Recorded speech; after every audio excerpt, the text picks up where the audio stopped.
Hello, I'm Byron Whetstone, the CEO of American Direct. I recently came across an article written by Margaret Reynolds, and the title is How Disruption, Change, and Uncertainty Make Us Better. And really the premise of the article is that everything is changing. Every part of our lives is changing. The pandemic that we have recently been through and still is occurring in parts of the globe has changed the way we think and behave in many, many ways. But that change is a challenge, and for us to adapt to the change, the article says there's 4 ways. First, we have to challenge our own way of thinking, not give lip service to change, but to actually do the change.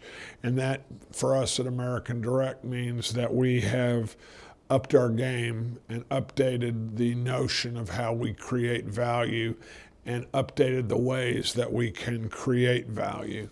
Secondly, the thing that we need to do as an organization to effectively address the change that is all around us is to determine how we're going to achieve our potential. And most companies, I think, hold on to the status quo for too long.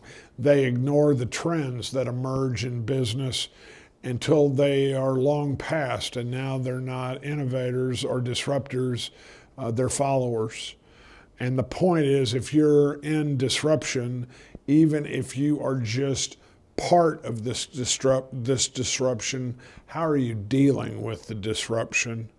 The third point about change is to prioritize and reallocate your resources and figure out the critical path for the future of your business.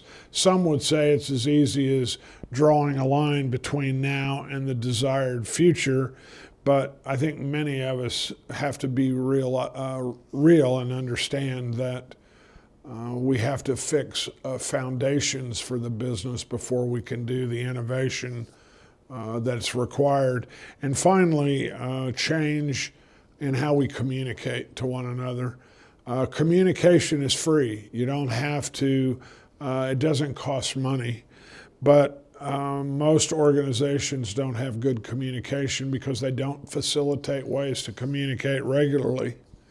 And I think if you take a hard look at organization and communication, I know for me, I think the most important value is to sound like a broken record. And the broken record I'm talking about right now with our teams is what creates value? What is the value that we have to offer to the marketplace?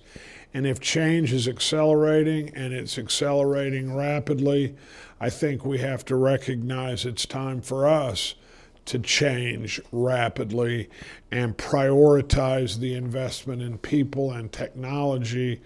And the opportunity is enormous for us to create value if we recognize that intelligent design and technology application is the future for our business. Thanks.